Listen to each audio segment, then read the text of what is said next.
povie o tomto víkende Selec. Počkaj.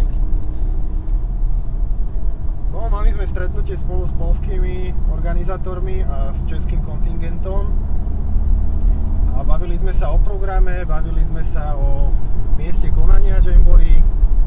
Takže bol to produktívny víkend a máme ešte pred sebou veľa roboty, ale vidím to, že to bude kvalitné Jamboree, na ktorom sa bude každý zabávať a bude to super zážitok.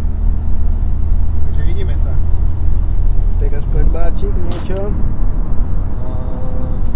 Bude to ťažké.